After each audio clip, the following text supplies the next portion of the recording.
Well, I hope you missed us. Well, I hope you don't. Maybe you enjoyed a week off from Bailey Armour and I with Horse Sense. Bailey was out of the country enjoying herself. We'll talk a little bit about that, but we're going to focus on a couple of bigger things in terms of racing. No offense to Bailey's fun life, but we're going to talk about the Belmont Stakes. We're going to talk about that second, only a $275,000 race at Churchill, but it came up like a grade 2. It's a preview for the Stephen Foster part of their big card at Churchill. And then, of course, we'll dive into some thoughts leading up into the Belmont. We didn't really talk a lot about the Preakness. A lot happened. We'll talk a little bit about that, but we'll do so looking more towards the big race, the third leg of the Triple Crown, or the third jewel of the Triple Crown on Saturday. It's Horse Sense up next.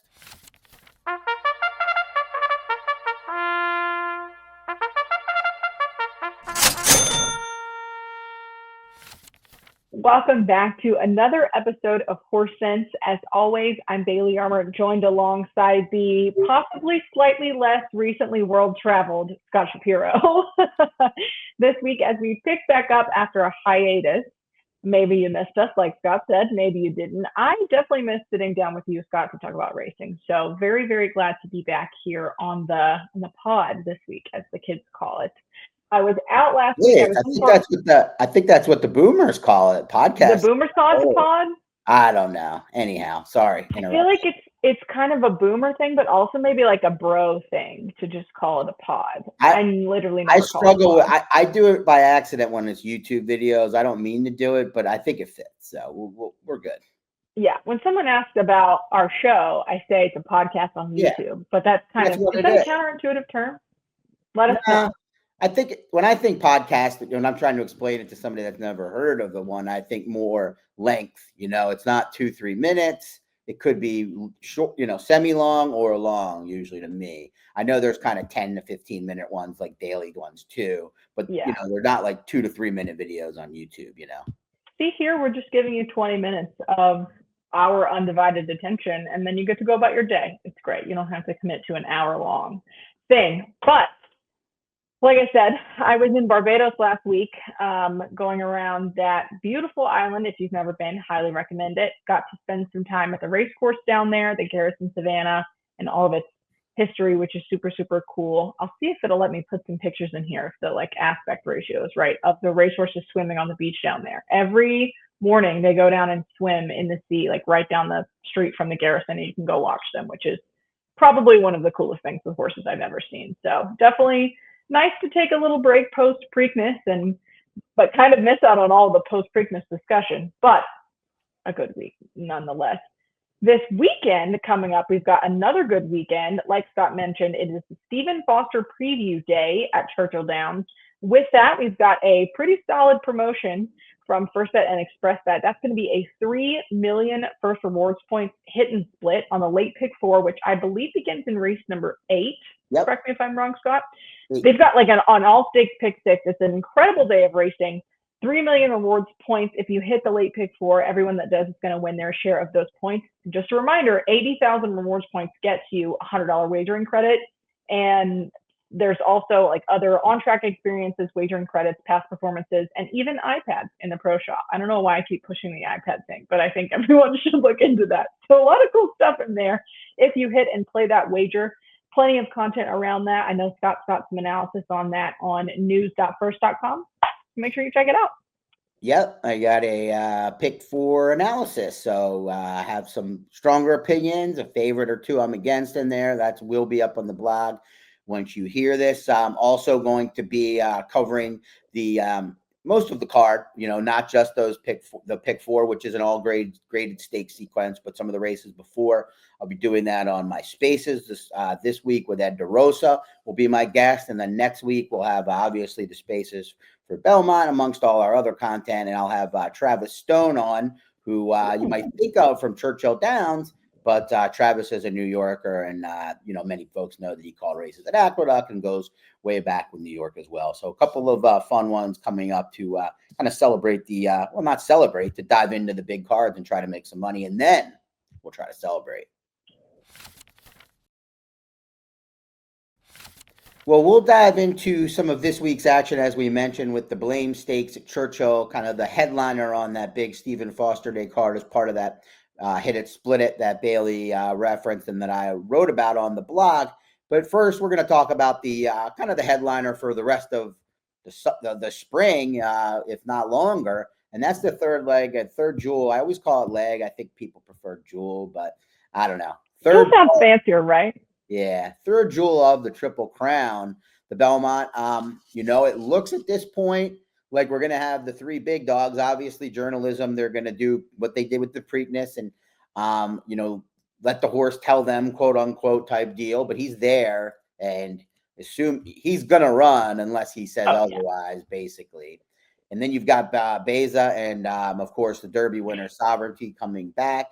And then it looks like Rodriguez is going to go, Hill Road, and Heart of Honor, right? Is that the name of the horse? Heart of Honor? Yeah, Heart of Honor. Mm-hmm. Okay. So let's not talk about the field now. Let's talk about it in this way. We're not going to dive into each one. We're going to talk about maybe some lessons we've learned. Can be from the Preakness, can be from the combination of the Derby and Preakness, can be, in the aftermath of one of those races, but that we might think are worthy lessons to kind of apply this week. And I will turn it over to you for first honors, Miss Bailey. Oh, so sweet of you. Let's see. Lesson number one, don't call Michael McCarthy Mike. I'm just kidding. I did that in an interview and very respectfully got clowned by anyone that saw it because I called him Mike instead. I got a little starstruck, a little nervous. He did not react at all, even now knowing that he hates that. So kudos to Michael McCarthy and good luck with journalism. If you think about all that, he had to deal with so many. If you've been to the Derby on the backside that week and you got the favorite, he dealt with a lot worse. So much. But that's not my real lesson. I just wanted to say that I know that now, so no one needs to come for me anymore. His name is Michael McCarthy. And now I flinch if I hear it a different way. But speaking of him and his horse, I will say that I think the Preakness really solidified for me the fact that journalism loves to run down a target. He's almost like a hunting type of horse when he came after Gosger down the stretch of the Preakness. And I think that might not necessarily a mistake, but in the Derby, when Sovereignty made his move before and was able to get by him because he didn't have anything to chase down as much, like they kind of dog fought it out a little bit there at the end, going back and watching the Derby and Preakness replays. So for me, that'll be the biggest question is like, does everyone else know that, but how is that going to play into the way that he likes to close these races? I definitely was a journalism doubter going into the Derby, have fully joined the bandwagon now post Preakness, but definitely an interesting Preakness ride, I would say. And hopefully he can get the trip that he needs in the Belmont. Well, I'll pick it up with journalism from you. And I think people that follow me on Twitter, which is probably most of the people that watch this or a good deal, know that I thought I was kind of saying something obvious, maybe in a not perfectly nice way. But after the Preakness was one of the more interactive tweets I've gotten over the last few years. And all I said was that, it was a compliment to journalism. I think he showed that he's a warrior to be able to overcome that trouble. We all kind of think that. It's a matter of how much that helps him moving forward or hurts him. But, what I also said is and I think I could have said it a little better. I don't think Umberto Rispoli is a poor horse rider, jockey or poor jockey at all. But I don't think he's the kind of rider you want on this type of horse. First off, I think he's an outstanding turf rider. And I think if I have a shorter priced horse, I don't want that kind of mentality with my horse, and I think that's gotten journalism into some trouble. I need to save ground at all costs and try to cut corners. I know there's, we're not going to sit and reanalyze the whole Preakness. That's been done enough, but I know there's people that think we tried to move him off the rail and he wasn't getting good action. It was couples, whatever you think on that. I just don't like this idea that he needs to be covered up and ridden like he's, a 10-1 shot and getting this perfect trip like Mystic Dan. Brian Hernandez Jr. does that a lot, but when he has the best horse, he's not getting caught in that spot, And that's the one concern I have, and I'm going to continue to have it when he's aboard. Now, you would say, in the Belmont, it's going to be a very short field again, but he got himself into some trouble in the Santa Anita Derby. So I feel like at this point, if he hasn't learned the lesson, then he doesn't deserve the mount. And I know people love his style. He's aggressive. He's willing to take chances. And if you're a bettor, you want that. You want your horse to at least, you want the guy on your horse to try to win the race. Some jocks during that instance on the when they turned for home would have, stopped, but he fought through and, traded elbows with Pratt, and he's willing to do that. And I have a lot of respect for that. But I don't think it's necessary, especially in a race like the Preakness, when you have the best horse by far. I know everyone's saying he wasn't 1-5, he was even money. He was a significant favorite in that race, and we knew coming in he was the best horse. So I'll leave it with that. I just wanted to, for the audience that hasn't seen it, and maybe to elaborate a little bit on my thoughts on why I might have said that. But what about you? Something non-journalistic? Something non-journalistic, and this may be a lesson to myself, but also maybe a question you can give me some insight on. With the case of Rodriguez and his foot bruise, he had a 7 furlong work before the Derby, obviously missed the Derby with the foot issue. I think I read it was a bruise, but it might have just been some sort of undisclosed foot issue. And then obviously misses the Preakness again, but is now back in training, puts up another 7 furlong work, I believe it was 4 days ago, and is seemingly recovered from said foot issue. I was very keen on him going into the Derby as a West Coaster. I really liked the way that he won the Wood and, shipped into that and everything. And then I had some money on him in the Preakness future wager and was really excited to see him come into that race and then for him to scratch again. So how many times do we have to let a horse tell us that they're just not the horse for us to listen? I think I'm starting to go cold on that for that respect. I mean, a 7 furlong work is mildly unheard of these days. But for me, I just don't think I'm as confident in him as I maybe was before the Derby. I am with you. This was amongst those that I was considering, and I'll talk a little bit, elaborate a little, and maybe talk why I still think he's going to be the fourth choice in the race, and by probably a pretty good deal, with Hill Road and Heart of Honor being long shots. But I do think he's going to get some respect, because if you look at the way the race is going to play out, he should be loose on the lead. But I've never seen a Bob Baffert horse point to a race of this caliber run well. I mean, I can't picture any Bob Baffert. And again, I don't know all the circumstances, published work, but Bob Baffert, whether you love him or hate him, he has a pretty specific pattern that he puts these horses through before he wants to run them. For sure. Clearly in big races, they don't just run back off a work or two. And then you add to the fact that he's been scratched twice now the week of, right? Yeah.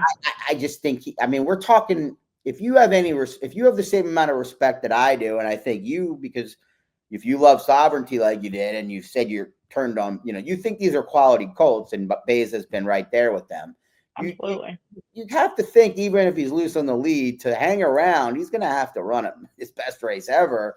And I don't see any reason to believe that that's about to happen. I feel like, if I had to guess, and it's just a guess, I know nothing, but just watch it, knowing, I followed Bob Baffert for my whole career in handicapping horse races. I think it's probably the ownership or the connections wanting to run more than it is Bob being bullish. But that, like I said, that is just a complete guess.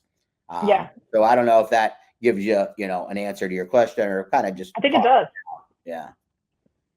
Sounding board. All right. What's your other lesson? My last lesson is, or our last lesson is, Gosker got second and almost won the Preakness, right? He was a long shot, right? He looked like 19-1. Yeah. And what happened in the race? He almost won because the one horse that looked like he stood out got in trouble.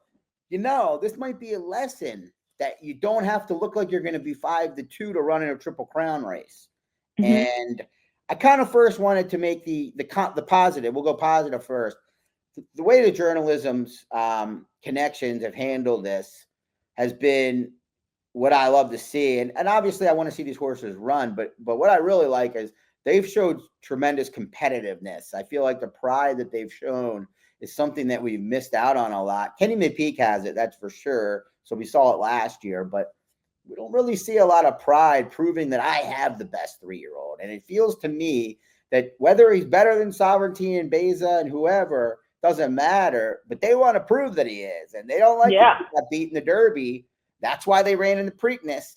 And I thought for sure they would skip the Belmont after the Preakness, and they didn't even hesitate. They were, I mean, they're in, and they want to win. They want to prove they have the best 3-year-old, and I love that.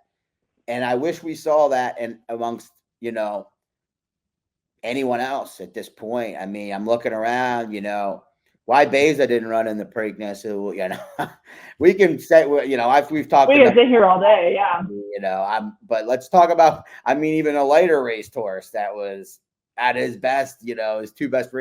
Why didn't he run? You know, I mean, it's just, and then you have a lot of horses that are going to be skipping the Belmont for softer type spots. Mm-hmm. I don't know. I'm tired of the game. So my lesson is run.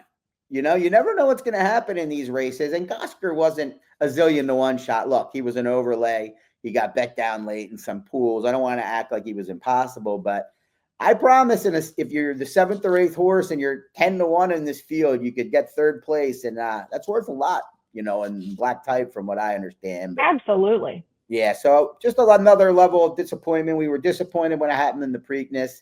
You know, it's a little more understandable in the Belmont for one reason, because it is the 3 monsters, if you will. And, you know, but I don't know why these guys have lost their pride and lost their competitiveness and desire to want to compete. You know, it seems like it's all about the money, and I understand it's a business, but some of these guys don't need the money. This is a rare, you know, this is a Triple Crown. Well, it's not a Triple Crown weekend, but it's a big card on Saturday, especially for gamblers. And I'm one of those. I'm trying to make Bailey one of those. She plays not all that much, but yeah, we talked about it a little bit with the promotion of the late pick 4-headed split. Bailey mentioned that the pick 6 is all stakes races as well. That's 6 through 11. Some good races to kick off the card as well. So probably your best opportunity at, well, definitely the best opportunity at quality stakes action. And one of your best opportunities, obviously Gulfstream, Santa Anita, some other places with some good opportunities as well on Saturday. But the featured race, as it turns out, and the prep for the Stephen Foster is the Blame, 275K. Came up a lot better than usual, Bailey. It's 9 furlongs. It's a grade 3, but you wouldn't really know it. I've seen a lot worse grade 3s than this one. The favorite morning line, at least, is post time 3 to 1. The Maryland bred Hard Knocker, second off the layoff.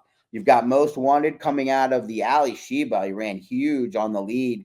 Only Fierceness was able to get the best of him in that grade 2. He gets a little bit of class relief here. And then you've got Banishing, the hard knocking son of Ghost Zapper that can run once a week if he wants against some of the best horses. He's done it at different tracks. He's done it at different distances, and he just missed last out in a thrilling Churchill Downs, won by Mindframe, but it was multiple horses across the track at the finish line. Is it one of those 3 for you, you know, that would cement themselves as one of the favorites if they chose to run the Stephen Foster, or you're going to go a little bit deeper? Maybe Mystic Dan. I forgot to mention the Derby winner from last year. You got Derby fever? I do not have Derby fever, and I am so sorry to say to any of you that love Mystic Dan out there, I am fading Mystic Dan in this race. Unfortunately, very much so. No, my top choice in here is the number 8 Banishing, who's 9 to 2 on the morning line. We'll see what happens on Saturday. Hopefully, we can get some value there if post time maybe stays the post time favorite. No pun intended. This is a horse.